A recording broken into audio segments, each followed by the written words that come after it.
Hello everyone. मैं Pradeep sir आपका स्वागत करता हूं केएल पॉलिटेक्निक के ग्रुप वाले चैनल पे। और जैसा कि हम लोग यू डबल ई में पूरा सिलेबस लगभग ख़त्म हो चुका है, समाप्त है। तो जो टॉपिक्स एक दो बीच में छूटे हुए हैं लास्ट हम लोग देख रहे हैं। जैसा कि हमने आपको पेपर भी प्रोवाइड किया था, तो उसमें आप लोग देखें कि सारे के सारे क्वेश्चन हुए हैं और आ रहे हैं, आपके नोटबुक में है। और इस तरीके से आप लोग अब केवल प्रैक्टिस कीजिए। और सरन मार्केट में आ गई है तो उसको ले लीजिए और कम से कम 5 पेपर सरन का करिए ही करिए। पीछे के जो 2018 के, 19 के, 17 के ये सारी चीज़ें हैं, इन पेपरों को कम से कम 5 पेपर आपको, हर क्वेश्चन का आंसर आपको याद होना चाहिए। तो आपको यू डबल ई में कोई भी आपको 30 से 40 नंबर के बीच में लाने से रोक नहीं सकता, है ना। तो इस हिसाब से आप लोग जो है तैयारी करिए। और आप लोग जानते हैं कि आपका एग्ज़ाम होने ही वाला है, तो आप लोग अभी से लग जाएंगे तो बाद में चल के फिर प्रॉब्लम कुछ नहीं होगी, है ना। आसान रहेगा, नहीं तो बाद में फिर वही होगा, ये पढ़ें कि वो पढ़ें। ठीक है, तो अभी से सचेष्ट हो जाइए। और इस समय कोई ऐसा वर्क भी नहीं है, काम भी नहीं है, सभी लोग घर पे आराम से हो, तो आराम से आप लोग पढ़ सकते हो, है ना। और सिलेबस तो ख़त्म ही है, तो हम खुद, आप लोग 5 पेपर करिए ही करिए। नहीं तो हम तो खुद आपको कम से कम सरन के 5 पेपर जो भी होंगे आपको प्रोवाइड किया जाएगा, और उसको हल करिए, है ना, नोटबुक में देख के। तो ऐसा कोई भी क्वेश्चन नहीं रहेगा जो आपसे छूट के चला जाए। ठीक है, तो आइए जो टॉपिक्स बचे थे चैप्टर 6 में, है ना, हम लोग चैप्टर 6 को पढ़ते हैं। लास्ट पार्ट थर्ड में जो था, है ना, पार्ट वाइज इसमें दिया हुआ है, तो थर्ड पार्ट जो लास्ट का पार्ट था उसका लास्ट चैप्टर का कुछ टॉपिक्स हैं, इसको देख लेते हैं। चैप्टर 6 में क्या है, संकर्षण मोटरों का नियंत्रण। जो हम लोग ट्रैक्शन सिस्टम में मोटर यूज करते हैं उसका कंट्रोलिंग कैसे करेंगे, इसके बारे में हमको जानकारी लेना है ना। लास्ट के जो एक आध चैप्टर हैं उनसे क्वेश्चन एग्जाम में आपके बहुत ही कम पूछने के चांसेस रहते हैं। पूछ सकता है ना, लेकिन चांसेस बड़े कम रहते हैं वहाँ, क्योंकि वहाँ से अच्छे क्वेश्चन नहीं बन पाते हैं, है ना। सिंपल क्वेश्चन रहते हैं, और वो ऐसे क्वेश्चन रहते हैं जो आप पिछली क्लासेस में पढ़े हुए हैं। पिछली क्लासेस में पढ़ने का मतलब मशीन फर्स्ट में, और जो है आप लोग उसको पढ़े हैं, इसलिए जो है इजी हो जाता है और आप लोग आराम से उसको कर सकते हैं। ठीक है, तो आइए हम लोग शुरू करते हैं आज का लेक्चर, आज का वीडियो देखते हैं।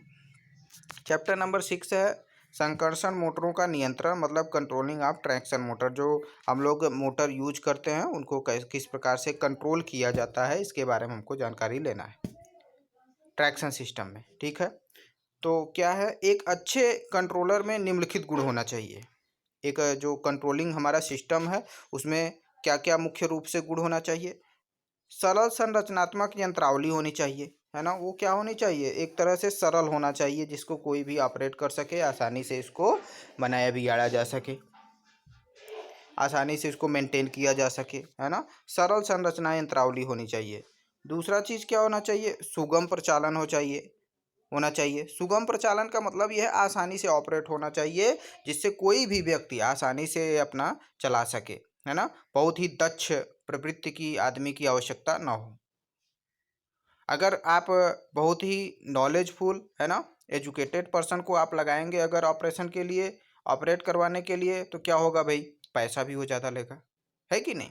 तो इससे कॉस्ट क्या आ जाएगी, ज़्यादा आ जाएगी, तो अच्छा नहीं रहेगा। इस हिसाब से आराम से, मतलब चलने वाला हो आसानी से, जिसके कारण बस केवल सब ऑटोमेटिक हो, बस बटन अपना टीप दें और चलता रहे, बंद करना है तो बंद कर दें। तो इस तरीके से होना चाहिए।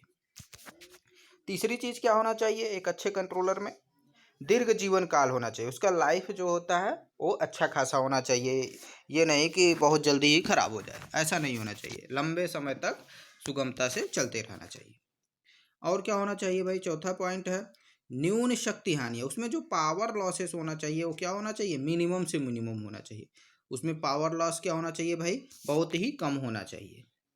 पावर लॉसेस अगर बहुत ज़्यादा होगा तो क्या होगा, हीट जनरेट होगा तो क्या होगा, जल के ख़राब हो जाएगी मोटर आपकी। तो ऐसा नहीं होना चाहिए। और क्या होना चाहिए, उच्च विश्वसनीयता होना चाहिए, उसमें रिलायबिलिटी होना चाहिए, मतलब विश्वास होना चाहिए कि हम इसको इतना दिन तक आराम से चला सकते हैं और इस पर्पज़ के लिए हम लाए हैं तो ये काम करेगा। ये नहीं कि बीच ही में ख़राब हो जाए और बार बार ख़राब होता रहे तो उसकी विश्वसनीयता क्या होगी, घट जाएगी, हमें विश्वास ही नहीं रहेगा कि हमारा ये काम कर पाएगा। ठीक है, अगला पॉइंट क्या है, प्रवर्तन तथा गति नियंत्रण से संबंधित बहुउद्देशीय दक्षता होनी चाहिए। मतलब इसको कई पर्पज के लिए हम लोग यूज कर सकते हैं। कई, जैसे हम लोग मोटर यूज कर रहे हैं ट्रैक्शन सिस्टम में, तो कई स्पीड के लिए उस मोटर को यूज कर पाएँ, इस प्रकार का होना चाहिए ट्रैक्शन सिस्टम में, है ना। तो कम स्पीड चाहिए तो हम उसको कम चला पाएँ, ज़्यादा स्पीड चाहिए तो ज़्यादा चला पाएँ, इस प्रकार की अगर मोटर है तो अच्छी मोटर है। ठीक है, और क्या होना चाहिए, सातवां चीज़ है कि पोर्टेबल होना चाहिए, एक स्थान से दूसरे स्थान तक उसको ले जाया जा सके। ऐसा नहीं है एक जगह अगर जमा कर दिए तो वहीं पे रहे और हम उसको कहीं और अन्यत्र जगह ना ले जा पाए, तो भी अच्छी बात नहीं है।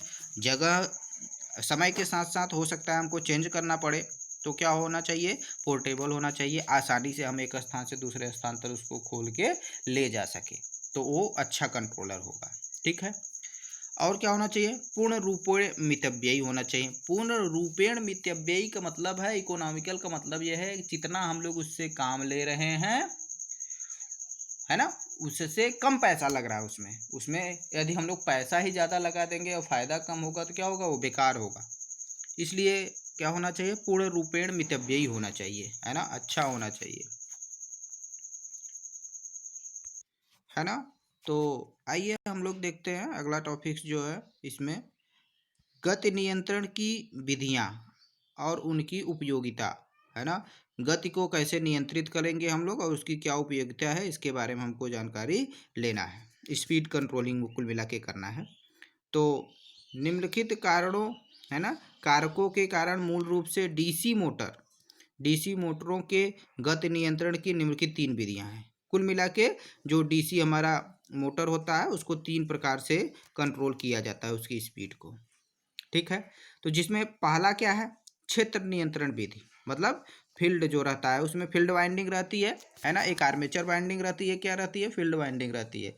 तो जो फील्ड वाइंडिंग रहती है उसके द्वारा हम लोग कैसे कंट्रोलिंग करेंगे डीसी मोटर्स को, है ना, सीरीज हो या शंट हो कोई भी हो।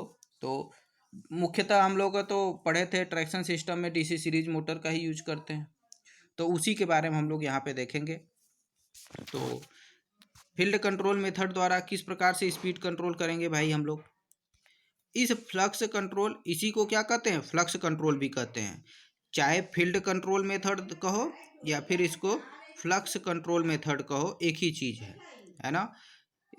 फ्लक्स कंट्रोल मेथड भी इसी को कहते हैं। इसके द्वारा मोटर की सामान्य गति के ऊपर गति को नियंत्रण किया जाता है। मतलब जो फील्ड कंट्रोलिंग मेथड होता है, इस गति के द्वारा हम लोग क्या करते हैं, एक नॉर्मल स्पीड से एबव स्पीड पे ले जाने के लिए मोटर को यूज करते हैं, है ना। अगर हम लोग फील्ड कंट्रोल मेथड द्वारा स्पीड कंट्रोल कर रहे हैं तो ये जान लीजिए कि जो इसकी स्पीड इस समय चल रही है उससे एबव स्पीड आएगी। ज़्यादा स्पीड हम लोग करने के लिए फील्ड कंट्रोल मेथड का यूज करते हैं। तो कभी भी आप लोग ये ना समझिएगा कंट्रोलिंग अगर कर रहे हैं किसी भी मशीन का तो इसका मतलब ये नहीं है कि कंट्रोल करने का मतलब हाई स्पीड है, लो स्पीड करना है, कमज़ोर करना है, ऐसा नहीं है। साइकिल चल रही है, अगर इसको कंट्रोल करना है तो हम लोग ब्रेक मार देंगे, रुक जाएगी तो इसे कहेंगे कंट्रोलिंग, ऐसा बिल्कुल भी नहीं है। कंट्रोलिंग का मतलब होता है कम या अधिक स्पीड करना, दोनों। ठीक है, कम भी स्पीड कर सकते हैं और हाई भी स्पीड कर सकते हैं, इसी को कंट्रोलिंग कहते हैं। ठीक है, तो फील्ड कंट्रोल मेथड या क्षेत्र नियंत्रण विधि इस प्रकार से किया जाता है। अब बात कर लेते हैं आर्मेचर कंट्रोल मेथड। जो हमने बताया ना, एक आर्मेचर वाइंडिंग होती है, क्या होती है, फील्ड वाइंडिंग होती है। तो आर्मेचर कंट्रोल मेथड में क्या होता है, इस विधि में, है ना, इस विधि को रियोस्टेटिक नियंत्रण विधि भी कहा जाता है। रियोस्टेटिक नियंत्रण विधि भी कहा जाता है। रियोस्टेटिक से मतलब आप लोग अच्छी तरह से समझ रहे होंगे कि जो आर्मेचर होगा उसी के जो है सीरीज में एक रजिस्टेंस ऐड कर लेते हैं। जैसे हमारा ये देखिए, ये हमारा मोटर हो गया, है ना, ये हो गया, ये हमारा सीरीज में है तो फील्ड वाइंडिंग ये हो गया सीरीज का, है ना। ये चीज़ हो गई, ये हमारा पूर्ण रूप से ये डीसी मोटर हो गया, यही तो बताया गया था आपको। अब बात कर, इसी पे सैफ्ट लगा रहेगा और यहाँ पे पुली लगा के आप अपना चलाओगे, यही मोटर है। इलेक्ट्रिकल पावर इनपुट इधर से दे लीजिए, है ना, तो आपको मैकेनिकल आउटपुट मिलता रहेगा।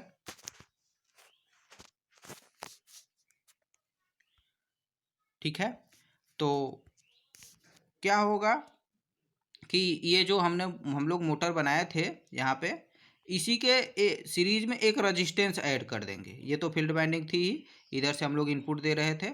इसी के सीरीज में क्या करेंगे, एक रजिस्टेंस ऐड कर देंगे। इसी को रिहोस्टेट कह रहा है दरअसल। रिहोस्टेट मीन्स एक रजिस्टेंस ऐड कर देंगे, किसके, आर्मेचर वाइंडिंग के सीरीज में। आर्मेचर वाइंडिंग के सीरीज में अगर रजिस्टेंस ऐड कर देंगे तो उससे होगा क्या भाई, उससे ये होगा कि उसमें जो वोल्टेज होगा वो ड्रॉप हो जाएगा। अगर वोल्टेज कम मशीन को मिलेगी तो स्पीड उसकी क्या हो जाएगी, कम हो जाएगी, कंट्रोल हो जाएगी, जितना हम चाहते हैं उतना हो जाएगा। तो इस प्रकार से हमको ये समझ में आ रहा है कि आर्मेचर कंट्रोल मेथड में एक नॉर्मल स्पीड से कम स्पीड करने के लिए आर्मेचर कंट्रोल मेथड यूज किया जाता है। कंफर्म हुआ कि नहीं? ठीक है, अब बात कर लेते हैं वोल्टेज कंट्रोल मेथड। अगला पॉइंट जो है, हम लोग क्या करेंगे, वोल्टेज को कंट्रोल करके मेथड करेंगे।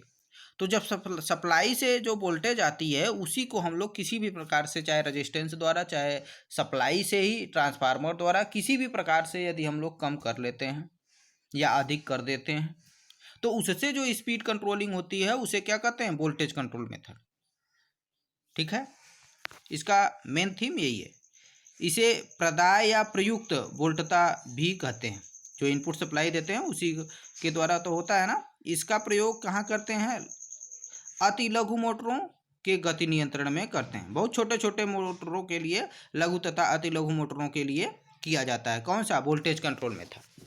बहुत हाई मशीनों के लिए नहीं करेंगे। बहुत हाई मशीन के लिए अगर वोल्टेज कंट्रोल मेथड आप यूज करेंगे तो वोल्टेज को यदि कम करेंगे, आप लोग कंट्रोल करेंगे, तो करंट उसी हिसाब से बढ़ जाएगा ना। और करंट जब बढ़ेगा तो I²Z जो लॉसेस होगा वो क्या हो जाएगा, बढ़ जाएगा। I²Z जो लॉसेस होगा वो क्या हो जाएगा, बढ़ जाएगा।